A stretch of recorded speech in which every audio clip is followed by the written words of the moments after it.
Horn beam. இந்த horn beam அப்படின்றது ஒரு தயக்கத்தை போக்கக்கூடிய மருந்துன்னு சொல்லலாம்.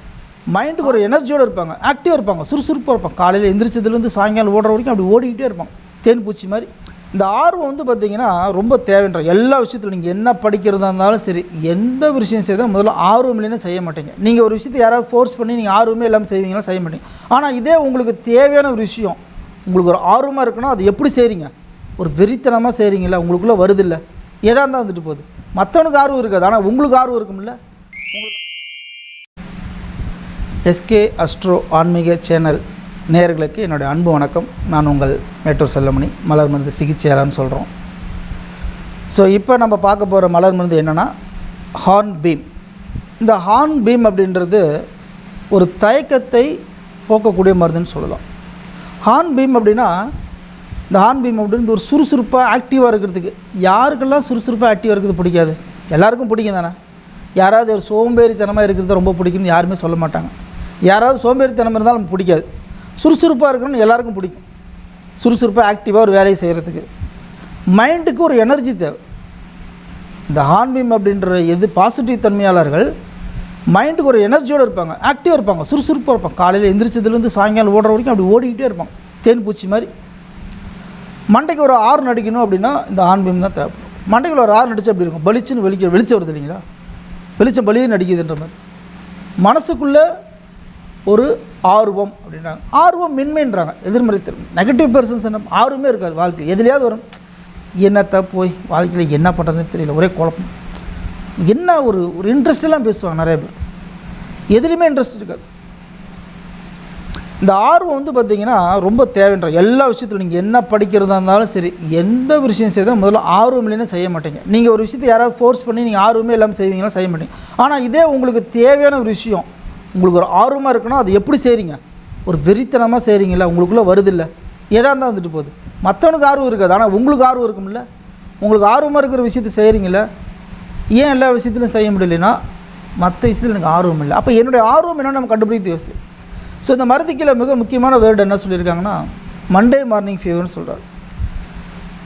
ஒரு தயக்கம். இப்போ நமக்கு பார்த்திங்கன்னா ஸ்கூல், நம்ம எல்லாமே காலேஜ் ஸ்கூல்லாம் படிச்சிங்கன்னா நமக்கு தெரியும்ல, சின்ன குழந்தையாக இருக்கும்போது நம்ம என்ன பண்ணுறோம், ஸ்கூலில் வெள்ளிக்கிழமை விடக்கூடிய அந்த லீவு ஒரு சந்தோஷம். வெள்ளிக்கிழமை முடிச்சதுக்கப்புறம் சனி ஞாயிறு லீவுன்ற ஒரு பெல் அடித்தோன்னு ஒரு வரக்கூடிய அந்த ஆனந்தம்.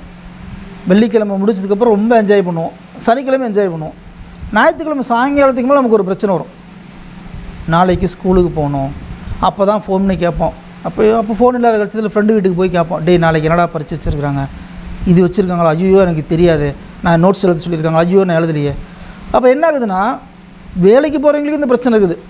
மண்டே போனால் அசைன் ஏதாவது வேலை கொடுத்துருப்பாங்க, நம்ம செய்யாம விட்டுன்னு மண்டே மார்னிங் ஃபீவர்னு சொல்கிறோம் இல்லையா. காலையில் எழுந்திரிச்சோன்னே இந்த வேலைக்கு போகிறதுக்கு தயக்கமாக இருக்கும், ஸ்கூலுக்கு போகிறதுக்கு தயங்காது. அப்போ அது என்ன சொல்லும், போகிறதுக்கே பயப்படும். பயந்துச்சுன்னா மெமுலஸ் மருந்து போட்டுக்கலாம், தயக்கம் இருந்துச்சுன்னா ஆன்மீம், ரெண்டு மருந்து சேர்த்து போட்டால் சூப்பராக வேலை செய்யும். அப்போ என்ன அது, இந்த உங்களுக்கு ஆர்வமே இல்லாதனால ஸ்கூலுக்கு போக பிடிக்காது, வயிற்று வலிக்கும், உடம்பு சரியில்லாமல் போகும். இதே ஒன்று கஷ்டப்பட்டு நடிப்போம்ல, நாமளே சொல்லுவோம்ல. அப்போ சாமிகிட்டலாம் வேண்டுவோம், இன்றைக்கி அந்த டீச்சர் வரக்கூடாது, உனக்கு மிட்டாய் தரேன், ஏதோ ஒன்று சொல்லி வேண்டும், பூவெலாம் தரேன், உனக்கு கும்பிட்றேனே, கழட்டி விட்டேன்னு இப்படிலாம் நம்ம கும்பிட்டுருக்கோம், இல்லைன்னு சொல்ல முடியாது. எல்லாருமே கும்பிட்டீங்க தான், ஒருத்தர் ரெண்டு பேர் கும்பிடாம கூட இருக்கலாம். அப்போ இந்த தயக்கம் அப்படின்றது மனிதர்கள் இருக்கக்கூடாது. அப்போ இந்த என்ன பண்ணுதுன்னா, ஆர்வமே இல்லாதனால தயக்கமாக இருப்போம். நீங்கள் ஆர்வமாக இருந்தீங்கன்னா தயக்கமே இருக்காது. இப்போ காலையில் நாளைக்கு உங்களுக்கு காலையில் ஒரு 6 மணிக்கு எந்திரினா எத்தனை பேர் எந்திரிப்போம்? ரொம்ப 4:30 மணிக்கு எந்திரிச்சா பணம் வருதுன்னு எல்லோரும் எந்திரிக்கிறாங்க. நிறைய பேர் இப்போ பாருங்கள், விடிய காலத்தில் எந்திரிச்சால் பணம் வரும், கோடிக்கணக்கான பணம் வரும்னு எந்திரிக்கலாம். ஏன் எந்திரிக்கிறீங்க? இப்படியாவது கோடிக்கணக்கில் பணம் வரும், ஒரு ஆர்வமாக எந்திரிக்கிறீங்க, வருதோ வரலையோ எந்திரிக்கிறீங்க, அது ஒரு நல்ல விஷயம் தான். 4:30 மணிக்கு எந்திரிக்கிறது, ஒரு 6 மணிக்குள்ள சூரியத்துக்கு முன்னாடி நல்ல விஷயம் தான், தப்பு கிடையாது. நீங்கள் வாக்கிங் போகிறீங்க, யோகா பண்ணுறீங்க, மெடிடேஷன் பண்ணுறீங்க, ஒரு தியானம் பண்ணுறீங்க, பாட்டு போடுறீங்க, எதோ ஒன்று பண்ணுங்கள், ஆனால் காலையில் எந்திரிச்சிடும், நல்ல விஷயந்தான். எந்திரிக்கும் பொழுது எப்படி எந்திரிக்கிறீங்க? சோம்பேறித்தனமாக கஷ்டப்பட்டு சலுப்பாக வெறுப்பாக ஒரு நாளை எந்திரிச்சிங்கன்னா அந்த நாள் முழுவதும் அப்படி தான் இருக்கும். இப்போ நாளைக்கு காலையில் உங்களுக்கு ஒரு 10 லட்ச ரூபா ஒருத்தர் தரேன்னு சொல்கிறாரு, ஒரு 6 மணிக்கு வாங்கணும். 6 மணிக்கு எந்திரிச்சிட்டிங்கன்னா கண்டிப்பாக முன்னாடியே எந்திரிச்சிருங்க. 5 மணிக்கு சிலர்லாம் தூக்கமே வராது, நைட்டே தூக்கம் வராது, விடிய புரண்டுக்கிட்டே இருப்போம். ஐயோ அந்த 10 லட்சம் என்ன பண்ண போகிறோம், கடன் கேட்டிருக்கீங்க கொடுக்குறாங்க எதுவும். அப்போ அந்த ஆர்வம் எங்கேருந்து வந்துச்சு? உங்களுக்குள்ளேருந்து வந்துச்சு. யார் கொடுத்தாங்க?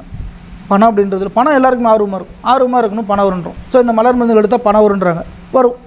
நீங்கள் ஒரு விஷயத்தை ஆர்வம் செஞ்சீங்கன்னா வரும். உங்களுக்கு ஆர்வமே இல்லைன்னா எப்படி வரும்? எதுவுமே நடக்காது. இப்போ எனக்குள்ள ஆர்வம் வேணும். படிக்கிற பிள்ளைங்களுக்கெல்லாம் ஆர்வமாக படிக்கணும். யார் ஆர்வமாக படிக்கிறாங்க? எல்லாம் கஷ்டப்பட்டு வேறு வழியே இல்லாமல் அப்பா அம்மா டார்ச்சரு, டீச்சர் டார்ச்சரு, இந்த மாதிரி ஒரு ஃபோர்ஸுக்காக தான் படிக்கிறோம். யார் இன்ட்ரெஸ்ட் எடுத்து படிக்கிறீங்க? யாருமே இன்ட்ரெஸ்ட் எடுத்து படிக்கல. அப்போ குழந்தைங்களுக்கு இன்ட்ரெஸ்ட் வரணும். எந்த மருந்து கொடுக்கும்? இந்த மருந்து கொடுத்தா குழந்தைங்க ஆர்வமாக படிப்பாங்க. அதாவது செய்கிற செயலில் நீங்கள் முழுமையான ஆர்வமாக இருக்குன்னு தான் சொல்கிறோம். யார் ஆர்வமாக இருக்குது? எல்லாம் ஏதோ செய்கிறோம். ஒரு யூடியூப் வீடியோ கூட பாருங்கள், ஒரு ஆர்வமெல்லாம் பார்க்குறீங்க. இப்போ ஒரு சப்ஜெக்ட்டு உங்களுக்கு பிடிச்ச சப்ஜெக்டாக இருக்குது, உங்களுக்கு தேவை அப்படின்னா அது கவனித்து பார்க்குறீங்க. ஏதோ சொல்ல வராங்கடா நமக்கு தேவைன்னு. ஆனால் உங்களுக்கு பிடிக்காத சப்ஜெக்ட்னா ஆர்வம் இல்லை. அப்போ என்னென்னா யாருமே ஒரு விஷயத்தில் ப்ரெசென்ட்டில் இருக்கிறது இல்லை, ஒரு ஆர்வமாக விஷயத்தை செய்கிறதில்ல. எங்கேயோ எதையோ நினச்சிக்கிட்டு ஏதோ பிசிக்கலி ப்ரெசென்ட் மென்டலி ஆப்ஷன்ற மாதிரி வாழ்க்கையில் இருந்து பார்த்து நிகழ்காலத்தில் யாருமே இருக்க மாட்டோம். எதிர்காலத்தில் கனவு உலகத்தில் இல்லைன்னா கடந்த காலத்தில் வாழ்ந்துக்கிட்டு நிகழ்காலத்தில் ஒரு விஷயத்தை ஆர்வம் மேலே செஞ்சு எப்படி ஜெயிக்க முடியும்? எதையுமே ஆர்வமாக செய்யணும். ஒரு காதலியை பார்க்க போகிறோம், ஒரு 6 மணிக்கு வருதுன்னா இங்கே எவ்வளோ ஆர்வமாக போகிறோம். அந்த ஆர்வம் மற்ற விஷயத்தில் இல்லை. அப்போ என்ன ஆர்வமோ அவன் ஒருத்தர் நோக்கி போகிறான், அந்த ஆர்வத்தை நோக்கி போகிறான். அப்போ அந்த ஆர்வத்தை நோக்கி போகும்போது நிச்சயமாக உங்களுக்கு பணம் வரும், வாழ்க்கையில் ஜெயிக்கணும், எல்லாமே வரும்.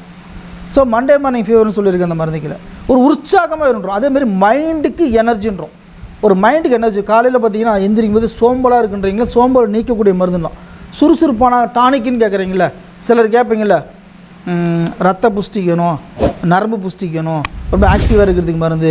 சில மருந்துலாம் சாப்பிட்டா ரொம்ப உற்சாகமாக இருக்கும். உற்சாகன்றீங்களா, ரொம்ப அப்படியே ஆக்டிவ்னஸ் வேணும், எனர்ஜெட்டிக் டானிக் என்ன சொல்கிறேன், எனர்ஜி கம்மியாச்சுன்னா குளுக்கோஸ் போடுறாங்க இல்லைங்களா, குளுக்கோஸ் போடுவாங்க, நிறைய டானிக்லாம் குடிப்பாங்க எனர்ஜியாக இருக்கிறது.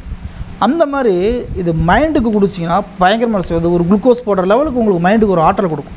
இப்போ மனம் ஆற்றலோடு இருக்கணுமோ, ஆற்றல் கம்மியாக இருக்குமோ பாருங்கள். எப்போல்லாம் உங்களுக்கு ட்ரைன் ஆகுதோ எனர்ஜி, அப்போல்லாம் ஆன்மீகம் அப்படின்ற மருந்து எடுத்துக்கோங்க.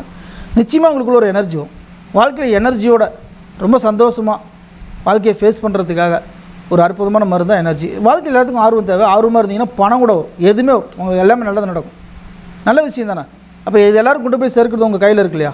எல்லோரும் நம்ம வீடியோவை சப்ஸ்கிரைப் பண்ணுங்கள், ஷேர் பண்ணுங்கள், ரொம்ப ஆர்வமாக செய்யுங்க, ஆன்மீகம் போட்டுக்கோங்க. நிச்சயம் வாழ்க்கையில் வெற்றி அடைய முடியும்னு சொல்லி உங்கள் அனைவருக்கும் நன்றி சொல்கிறேன். நன்றி.